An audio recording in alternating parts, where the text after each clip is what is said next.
За зондоодорж миний би хаан уул дүргээс нийслэл иргэдийн хуралд 2024 онд сонгогдсон. Энэ хугацаанд одоо хотын захиргааны байранд үндсэндээ 3 төлөөлөгч ажилладаг.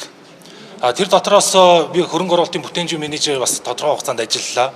За энэ дотор бол маш олон төлөөлөгчийн мэддэггүй, ард түмний ерөөсөө мэддэггүй, иргэдийн эрх ашигыг ностой зөрчдөг, аж ахуй нэгж байгууллагуудыг дарамтлагдаг, шахдаг, эсвэлтгүйгээр одоо өөрт ашиг хонжоо олох зорилготойгоор одоо эрх бүхий албан тушаалтангууд байна. За маш нэг бас ноцтой юм болохоор хүн болгон мэдж байгаа. Улаанбаатар хотын одоо ажил хөөсдөө явах бол бид нэг зогсоолын үн хэд байдаг.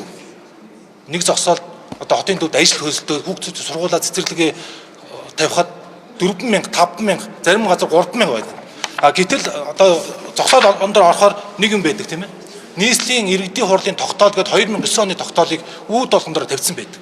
Тэрний нэг жүгнийхэн тарифын үнэлгээ нь 1500 төгрөг гэдэг. Өнөөдөр яг Улаанбаатар хотод машинтай хүн болгон 1500 төгрөгөд явах ёстой. Гэтэл Монис группуд 50 байршил дээр 50 байршил дээр 15 жилийн хугацаатай өгсөн байх жишээтэй. Тэгэхээр мэдээлэл ойртой том группуд ерөөсөө боломжийг авч идэг, бусдыг нь болохоор иргэд дандаа өөрсдийнхөө хоолны мөнгө, хүүхдүүдийн памперсны мөнгнөөс чимэгчилж амьдэрдэг. Нэг ажлыг хөөцөлтөд хотын төвд ажил хөөцөлтөд дор хаяж 20,000 төгрөг зарцуулж байна. Гэх мэтлэн маш олон алдаатай бодлогод явж байна. Тэгээ эзэнгүү төр гэдэг юм уу эсвэл ингээ хаалттай төрийн ард маш том авилгал хулгай нуугддаг юм байна. Энэ дээр бол нэлээд сайн сөрөг хүчнээ хийн олон нийтэд хэвлэл мэдээлэлүүд өгнө. Одоо энэ зогсоолын тарифын асуудлыг шинжилмээр байна. Өнөөдөр 24 цагаар зогсоол тариф авч байгаа. Үндсэндээ бол энэ журмуудыг харахаар 12 цаг өглөө 7-оос орой 17 цаг хүртлийн хооронд л тарифын үнэлгээ явах ёстой байдаг. Гэтэл өнөөдөр 24 цагаар хагас бүтэн цайнгүй тариф авдаг, зогсоолын төлбөр авдаг. Энэ байдал бол хэрэгс сэтэрсэн байна. Хамгийн гол нь мэдээлэл одоо төлөөлөгч нар гэдэг юм уу зарим улс төрийн хамаарал бүхий нөлөөтэй хүмүүс энэ зогсоолын төлбөр үйлчлэгийг хариуцж ажилладаг. За би нийслэлийн татварын албанаас мэдээллүүдийг авсан. Нийтдээ энэ зогсоолоос орж байгаа орлого хэр хэмжээндээ юм гэхэд 600 тэрбум төгрөг далд эдийн засгаар явд юм байна. Гэтэл нийслэл төлөвлөж байгаа мөнгөнд үнэ нь 1.6 тэрбум төгрөг.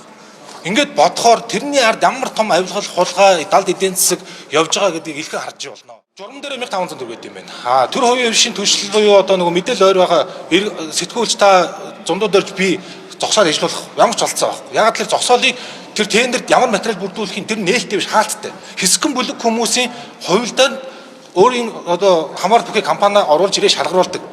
Тэгэхээр чинь ингээд бусдад мэдээлэл ойр байдлаар шууд ажиллагаанд орж штэ. Тэгэхээр журман дээр бол 1500 төгрөг гэж байгаа. Өдрийн 12 цаг л төлбөр авна. Тэгвэл үлдсэн 12 цагийн төлбөрийг бид нар байнга л төлдөг шүү дээ. Тэгээд тэнд нөгөө иргэн аж ахуй нэгж яагаад баяжаад байгаа юм, яагаад иргэдэн тэрийг мэдэхгүй мөрлөө өдөр болгон төлөх ёстой гэж боддог.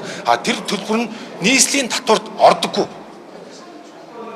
Улаанбаатар хөгжлийн корпорац, замын хөгжлийн газарт ордог.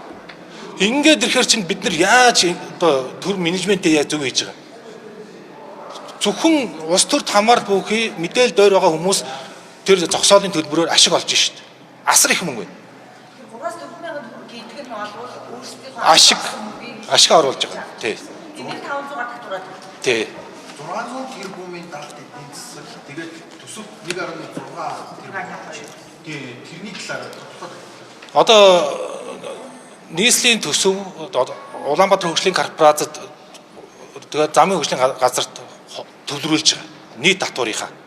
Яг л гэрээлдэг. Гэрээн дээр болохоор 30-40 гэсэн зарчмаар явдаг. Компани 40%, нийслэлийн замын хөгжлийн газар Улаанбаатар корпорацаар 30-30%-ийг хуваарлдаг. Энэ байдал нь болохоор бүр хэрэгс сэтэрсэн байна. Энийг бүр нээлттэй илүү менежментийн зөв шийдэлд оруулъя. Шилэн болгоё.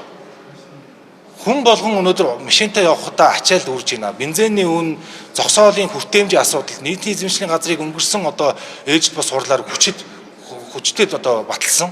Гол шалтгаан нь болохоор энэ сул мөнгө эргэлж байгаа орон зайг өөрт мэдээлэл давуу байдлаараа авж байна. Улаанбаатар хотын нийтийн эзэмшлийн талбай бол иргэндээ өөрчлөлдөг хамгийн боломжит өртгийг тэр золиочлолтой байдлыг бий болгох ёстой.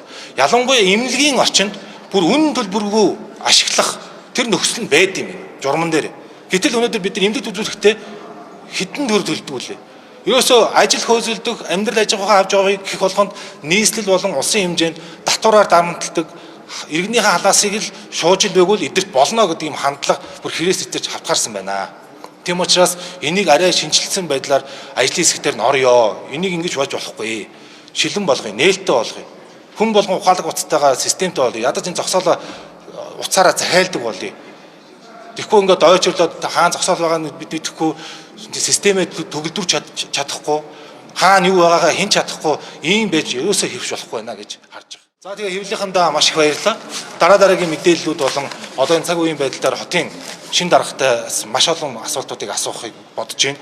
Яагаад тэгэхээр Улаанбаатар хотод бизнес эрхлэн гэдэг бол маш хэцүү дарамтчгалт болсон. Ялангуяа төртөө өрсөлдөх ямар ч бизнес байхгүй. Тийм учраас олигорох групп компаниуд өнөөдөр төртөө хамтарч татвар төлөгчдийн мөнгийг төсвөөс бүр цөм төлөвлөж байгаад үнэхээр одоо готж байна, харамсаж байна. Иргэд олонны одоо жижиг дунд үйлдвэрлэлээ яаж дэмжих вэ? Иргэдийн одоо халаасанд байгаа мөнгө төсвийг яаж эдийн засгийн хүртээмжтэй болгох вэ? Дээшлүүлэх гэдэг бодлого байх ёстой болохоос биш зөвхөн том олигарх компаниудад үйлшилдэг системийг халах ёстой байна гэдгийг харж байгаа.